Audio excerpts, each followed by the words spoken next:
Blocking all other information, the CCP's brainwashing has been incredibly successful. Even though the Chinese people do not like the CCP, they think in the twisted mode instilled by the CCP. During the US-led Iraq War, for instance, many people were stirred up when watching the daily analysis on CCTV. They felt a strong sense of hatred and anger, vengeance and a desire to fight, while at the same time cursing yet another war.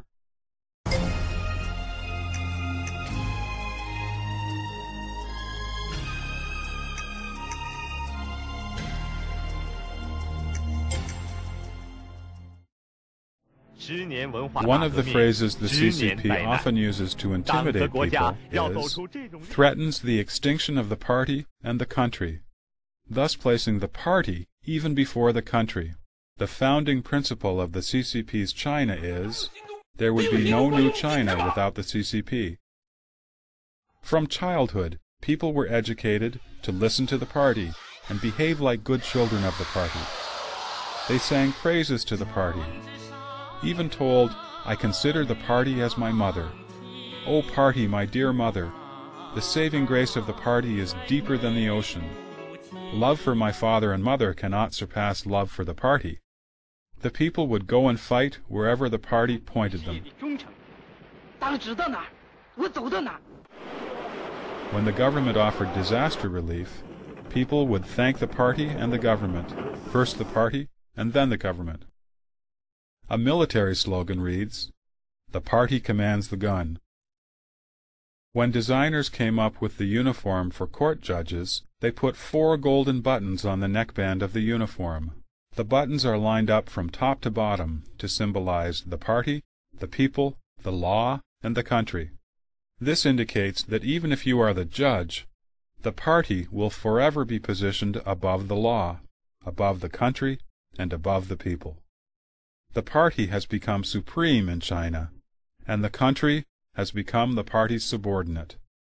The country exists for the party, and the party is said to be the embodiment of the people and the symbol of the country.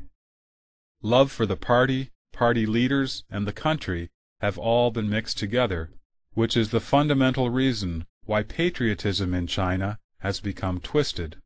The CCP has made many blunders in history, but it has always put the blame on certain individuals or groups through so-called redress and rehabilitation.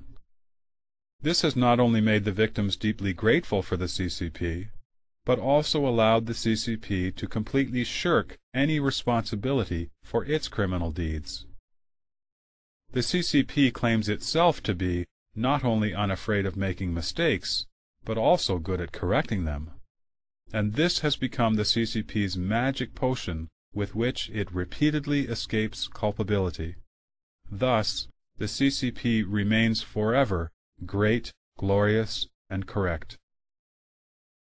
The CCP may one day decide to redress the Tiananmen Square massacre and to restore the reputation of Falun Gong.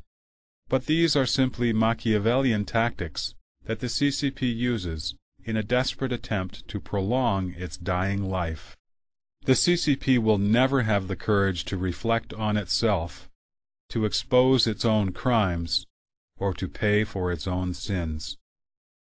Actually, the history of the CCP is a history that rips people's memories apart. The next generation does not know the truth about the previous generation. It is a history where over 1 billion people live in great conflict.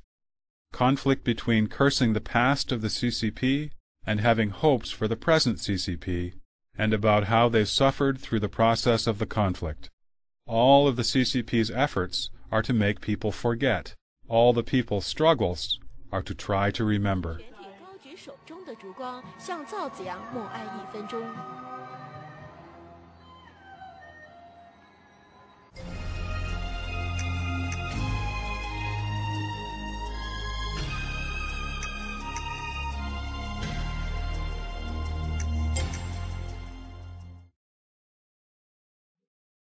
The CCP claimed all along that it owes its success in China's revolution to the integration of Marxism-Leninism with the concrete reality of Chinese revolution.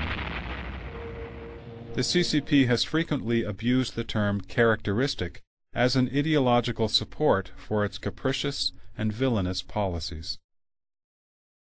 Another iniquitous characteristic of the CCP is manifest in its changing the definition of cultural concepts, and then using these revised definitions to criticize and control people.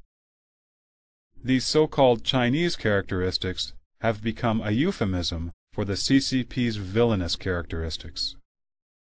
The goal of the CCP's revolution was to realize public ownership of the means of production, but capitalism has now returned. Only now it's become a part of the CCP itself. While the CCP speaks about the so-called distribution according to contribution, the process of so-called allowing some people to get rich first has been accomplished along with distribution according to power. The CCP uses a disguise of serving the people wholeheartedly to deceive those who hold these ideals, then completely brainwashes and controls them, gradually changing them into docile tools who so-called serve the party wholeheartedly, and who dare not speak up for the people.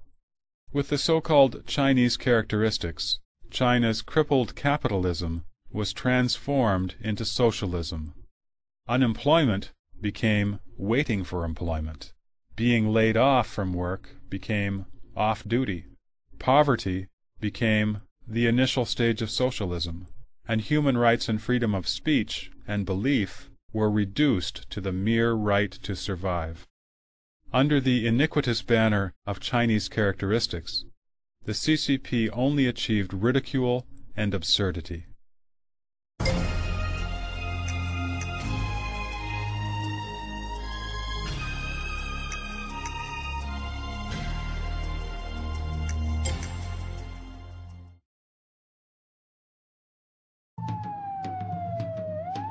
The CCP, which rules by devious means, also essentially needs a corrupt society as an environment in which to survive. That is why the CCP tries everything it can to drag the people down to its own level. No business can be done without buying expensive meals and offering bribes. No wealth can be made without embezzlement and corruption. Having mistresses has become a social trend, and the honest get the short end of the stick. The whole society only looks to money, allowing the CCP to share its original sin with its people, and attempt to turn the Chinese people into schemers to various degrees. Such a society is the environment in which the CCP feels the most secure. In the beginning of the 1990s, there was a popular saying in China, "I am a ruffian and I'm afraid of no one." This is the pitiful consequence of several decades of the CCP's iniquitous rule and of its imposing corruption on the nation.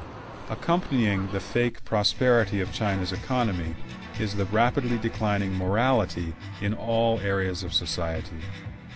Corruption, malice, and degenerating social norms are commonplace. There is no longer any basic trust among the people. This is how the CCP's deceitful nature is eradicating the moral foundation that has long sustained the Chinese people.